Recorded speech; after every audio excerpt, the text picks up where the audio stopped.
મહેનત કરીને જે અન્ન ઉગાડે છે પોતાનું પચી પેલા આખા સમાજનું પેટ ભરે છે। પરિશ્રમ અને ઈમાનદારીના આ મસીહાને આપણે ખેડૂત કહીએ છીએ। મિત્રો, દિવસમાં 3 ટાઈમ જમવાનું મળી રહેતું ને તો ભગવાનને પછી પણ પહેલા ખેડૂતને યાદ કરજો કે જેના ખેતરમાંથી આ અન્ન આવ્યું હતું। પ્રાર્થના કરજો કે જે ખેડૂત તમારા સુધી અન્ન પહોંચાડે છે તો એના છોકરાઓ ક્યારેય ભૂખ્યા ના સૂવે। પોતાની પરવાહ કર્યા વગર તો દિવસ રાત અન્ન ઉગાડે છે। ધન્ય છે ધરતીના આ પુત્રને જે હર ઘરમાં ખુશીઓ ઝલકાવે છે। વાત સમજવામાં ક્યારેય ન આવી કે અનાજ દિવસે ને દિવસે મોંઘું થતું જાય છે, પણ એને ઉગાડવા વાળા ખેડૂત દિવસે ને દિવસે ગરીબ થતા જાય છે।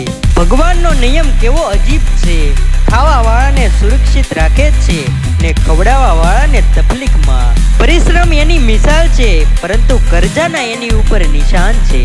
ઘર ચલાવવા માટે પોતાનું સર્વસ્વ આપી દે છે એ બીજું કોઈ નહીં પણ ધરતીનો પુત્ર કિસાન છે। એક ખેડૂતનું જીવન સૌથી આદર્શ હોય છે, જેમાં પરિશ્રમ, ત્યાગ અને સંતોષ હોય છે। મારું ભારત મહાન છે કારણ કે મારો દેશની ઓળખ એક કિસાન છે। ડોક્ટર, વકીલ કે એન્જિનિયરની તો ક્યારેક જ જરૂર પડે, પણ એક ખેડૂતની તો દિવસમાં 3 ટાઈમ જરૂર પડે। એ કિસાનને આપણે કેવી રીતે ભૂલી શકીએ? ઈચ્છા છે ખાલી ને સપનાઓ અમારા લીડમાં છે, વાવ્યા છે ખેતરને આબાહી એમની ભીડમાં છે। પ્રાર્થના વરસની બસવાને દુશ્મન છુપાવેલો તીડમાં છે, નથી પડતો ફરક કોઈને અને વધનારા ભાવથી દરેક કિસાન આજે છીડમાં છે।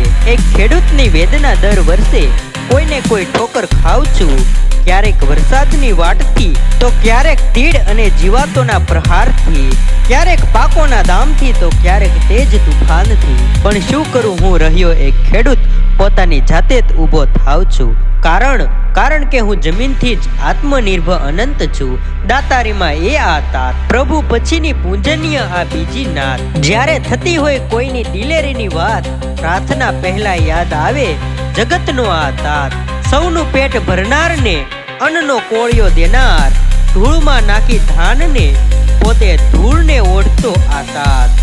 મોર ખાય ચોર ખાય ભરે સૌનું ભાણું, અને તોય હરખથી કહેતો જે અંતે વધે ઈ મારું। ભારત જેવા કૃષિ પ્રધાન દેશમાં ખેતી ઉપર આખો ગ્રામ્ય સમાજ નભે છે। મોંઘવારીના ચક્કરમાં ખેડૂતનું જીવન આજે એવું જ પીછાઈ રહ્યું છે કે તેની ઉપજની કિંમત મહેનત પ્રમાણે નિહવંત છે। કુદરતનો માર, લીલો દુકાળ, સૂકો દુકાળ, માવઠા કે જીવાતોના ઉપદ્રવ્ય સામે એ લાચાર છે। બિચારો ખેડૂત અરણ્યે રુદન કરે છે, ભાવ પાકના બંધાઈ જાય છે, પાકે ત્યારે ઓછો ભાવ, સિઝનમાં મળે વેપારીઓ એ જ પાકનો સંગ્રહ કરીને કમાણી કરે છે।